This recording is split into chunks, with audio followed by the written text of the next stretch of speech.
que tu arrives à voir? Alors, Hérode Agrippa était le roi à Jérusalem. C'était le petit-fils de Hérode le Grand qui régnait à la naissance de Jésus. Et il se mit à persécuter ceux qui suivaient Jésus. Il a fait tuer Jacques, le disciple, et quand il a vu que ça plaisait aux chefs religieux, eh bien, il a continué parce qu'il avait envie de garder la paix dans son petit royaume. Donc, il a fait mettre Pierre en prison. Mais il savait que Pierre avait déjà échappé à la prison une fois. Donc, il le fit surveiller par 16 soldats. Comme ça, il était sûr qu'il ne pourrait pas sortir. Et il avait dans sa tête le plan de le faire juger à la Pâque et le faire exécuter. Donc, il l'a laissé en prison jusqu'à ce moment-là. Et l'Église, il y avait beaucoup de gens à Jérusalem dans l'Église qui aimaient beaucoup Pierre, qui s'inquiétaient pour lui. Est-ce qu'il allait mourir comme Jacques? Et ils se sont mis à prier en Église, jour et nuit. Ils ont imploré Dieu de libérer Pierre. Et Pierre, lui, donc, c'est arrivé le jour avant qu'il devait être jugé. Pierre était toujours en prison. Pensez-vous qu'il va pouvoir être libéré? Oui. Ça semblait impossible parce qu'il était en prison. Il y avait des chaînes sur les mains, il y avait des chaînes sur les pieds. Il y avait tous ces soldats. Et Pierre, lui, il dormait paisiblement. Lui, ça n'a pas l'air qu'il s'inquiétait. Mais là, il faisait confiance à Dieu. Et là, pendant qu'il dormait, soudain, il sentit quelque chose le secouer. Et il y a une lumière qui resplendit dans la pièce. Et puis il entend « Lève-toi ». Donc Pierre se lève. Et là, les chaînes, ils sont tombés de ses mains. Et puis l'ange a dit « Mets ta ceinture, mets tes sandales ». Donc Pierre a obéi. Et puis l'ange a dit « Mets ton manteau et suis-moi ».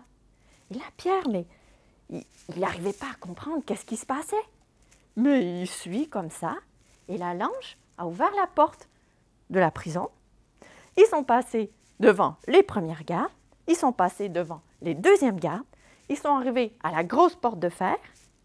Et à l'émerveillement de Pierre, la porte s'est ouverte toute seule.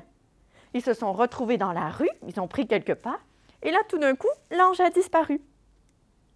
Et là, Pierre, il est revenu à lui-même. Tout d'un coup, il a vraiment réalisé qu'est-ce qui s'est passé. Il a dit, « Maintenant, je sais que Dieu a envoyé son ange pour me délivrer du pouvoir de Hérode. » Mais où aller maintenant?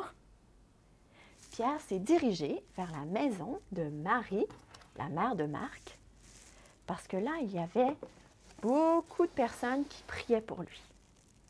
Donc, il arrive à la porte, toc, toc, toc. Et là, c'est Pierre. Il y a une servante, la servante Rhoda, qui vient. Et quand elle a reconnu la voix de Pierre, elle est tellement excitée, contente qu'elle est retournée pour dire à tout le monde, « Pierre est là, Pierre est là! » Mais elle a oublié Pierre dans la rue. Et les gens à l'intérieur, eux, même s'ils avaient prié pour que Pierre soit délivré, ils ne l'ont même pas cru.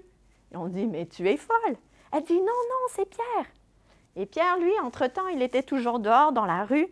Je pense qu'il n'avait pas trop envie que les gardes puissent le retrouver. Il continue à frapper. « C'est moi, c'est Pierre! » Et quand ils sont venus, ils ont vu « Ah oui, c'est Pierre! » Et là, ils étaient tout excités. Ils ont eu des cris de joie, un super accueil. Vous pouvez me faire des cris de joie?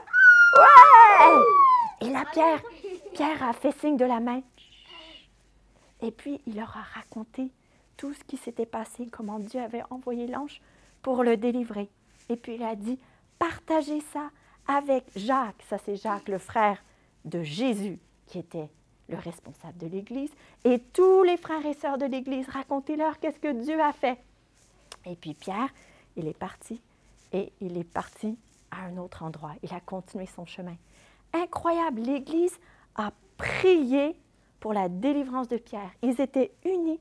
Ils ont prié avec humilité que Dieu délivre. Et savez-vous, quand on prie Dieu avec humilité, on lui montre qu'on s'attend à lui, qu'on fait confiance à lui. Et Dieu a répondu d'une façon surprenante, tellement surprenante que les gens n'ont même pas cru. Et savez-vous que les réponses de Dieu, ils sont souvent surprenantes. Dieu prend soin de nous dans les moments difficiles. on peut se rappeler qu'on peut toujours le prier et qu'il sera avec nous. Il a donné à Pierre la délivrance. Parfois, il ne donne pas toujours la délivrance comme nous on pense, comme ce qui est arrivé à Jacques et même plus tard dans la vie de Pierre. Mais on sait qu'il est avec nous et qu'il nous aidera, il prend soin de nous. Et je veux terminer avec un verset que Pierre a écrit à l'Église pour les encourager, les rappeler que les souffrances, maintenant, sont très courtes comparées à la délivrance que Dieu nous donne pour l'éternité.